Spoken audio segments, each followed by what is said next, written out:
Zviri sei ndadzoka zvakare nedzimwe nhau dzikunetsa kutaura kwatiri kuita kudai yekutanga nemusikana wanesa pajusa. Vela ndikura nema shuwa munhu ungaita purengi kana kuti whatever iyoyo kuti inonzi chiya akaita ndo kunyora akati ini ndaitwa murobho ndiri mukati metengi kana tirangire remotokari zvokwadi help me.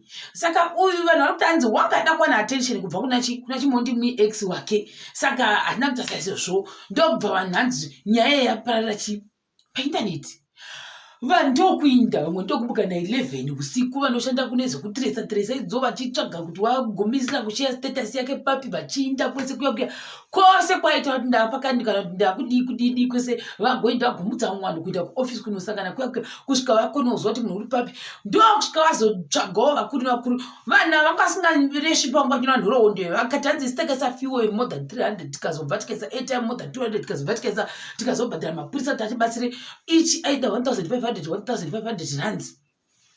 Munhu achireva nhema zvake yakatogara mumba kautokatobata mujira rake either muapartment kana mukuku kana kuti apartment flat kana kuti house we don't know. Asanzi munhu wake anga atori iye musikana wainyora izvi wanga ati zvake kumba kusvika vaya vanonyatsa kuzowa kutiresa munhu vazotiresa kuti mota zvayo nelicense number plate zvitori pamba paanotogara musikana ndo nemota yake asi wavata usiku hwose achidhumanisa vanhu zvikanzi nangu SAT wati iyoyo kuSouth Africa award goes to iye specialist wachoni wadhumanisa vanhu musoro usiku wese vachifunga kuti munhu waitwa murobho achindatogwa nevanhu vaya vari kutotora mota yangu akuchienda kuti dururu achiinda.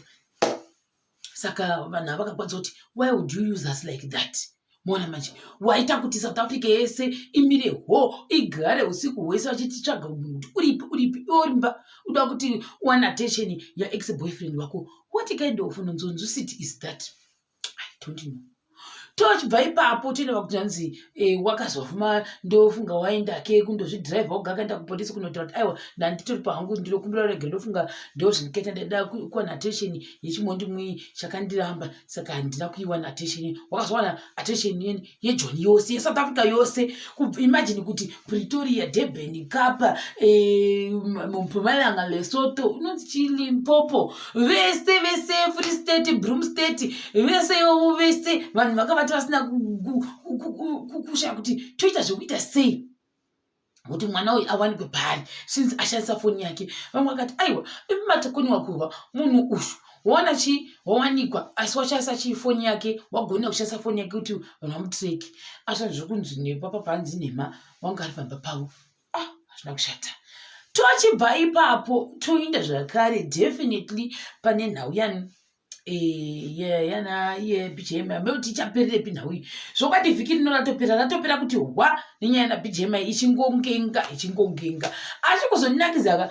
They can't take the comments whenever they post something they quickly hide a comment section urikona kuti kuvhara meuti nonzi chizvezvo so that vanhu havange vachikomenda havasi kuda zvavo zvachose havasi kuda. So in other words yes, they are dishing out, but then they are not getting back.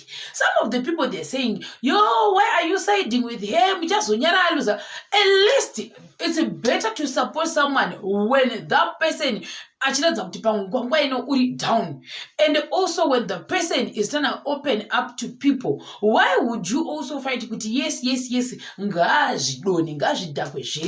oh, we all know kuti mura uri zvakaita zvakawandisisa. But now I think vanhu vakanyanya kumira nawo kuti munhu wacho wangazvidhana naye BGM yekuti achikwadika ondadza kuti unozviti handinzwiwo nomublo. Saka definitely the way they actually started their thing was off zvachose. Saka vamwe vati hanzi muchasvoda mamusapota mamirire chinaye. Mina I'm like no. At that day, at that moment, if I felt like no, this person also needs my support, at that moment, why can't I offer the support I can just give the support because that's what I feel like maybe that's the necessary thing to do. Nyangwa zvikazi muchasvoda mangwana zvinene kusvoda asi musi uyu wasupport womunhu paari kuda support rather than kuti unosiya munhu uchiita mbasho nyika yese ita mbasho asizoiti. So tinotenda vanhu vese ndongo vakadi vakambomirana nhambura. Ndikuona hangu chakuti nyaya yacho ikuramba ichingoendirira iyewo uyu Desidi uri kumiramirawo zvakewo zvichingodero. So I don't know kuti zvichaguma kupi zvavari kuita izvezvo, asi kutaurwa ndiri kuita kudai iye uyu BMIG uya akutora history yose. So now he's digging up since 2019. Definitely you can tell kuti he can't really know how to dig this by himself. This is the real truth. Someone or some people are actually giving him the video from as far as 2019. So that when you say mubasho and mubulo kunamura. That's the main motive in Goripo. And whatever the person is doing is pleasing him or her at the same time. So that's what I can say. Handizokuti end result vada kuti zvidi kuti vafixe mura here. I have no idea. Yes, she did that. Yes, she said that.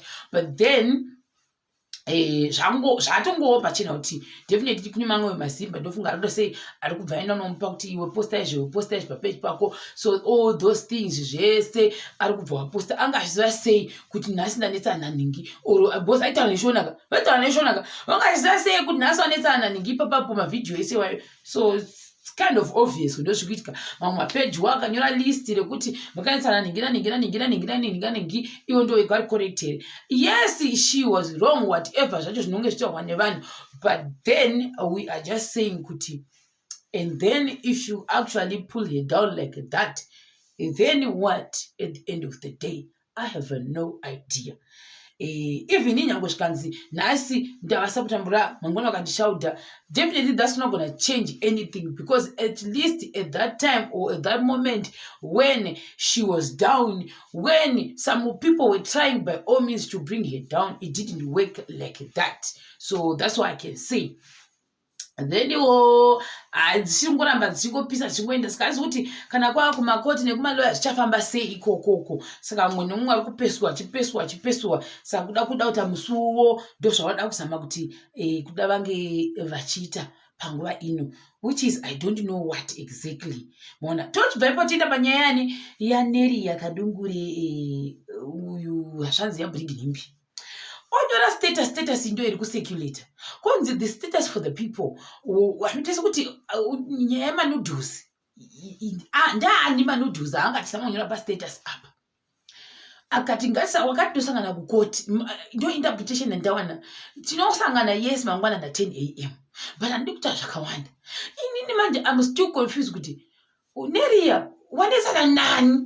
Wari kuti manuduzi then toenda kukoti, then andikuta zvakawanda, and I'm not threatening. Who are you talking to? Who are you talking about? Who are you referring to? I don't know. Like many people, they are confused kuti angataurani. Saka ndofunga sokuti handisi ndogana ndi confused takatowanda tandi confused kuzoti Nelia arikuda kusamanisa nani kana kuti chichikuitika na Nelia. I'm also part of those people who are confused. Maona manje. So ngengo ndose zvimwe zvezvo vasolwa vamboda kuzama kupinda ndofungwa dauta comparison yachi sikana Daisy uyu kunzi vanga kazodi I have no idea. So ndose zvanana zvimukati mevhidhiyo yangu ino chakubate zvakare pachikamu chinotevera.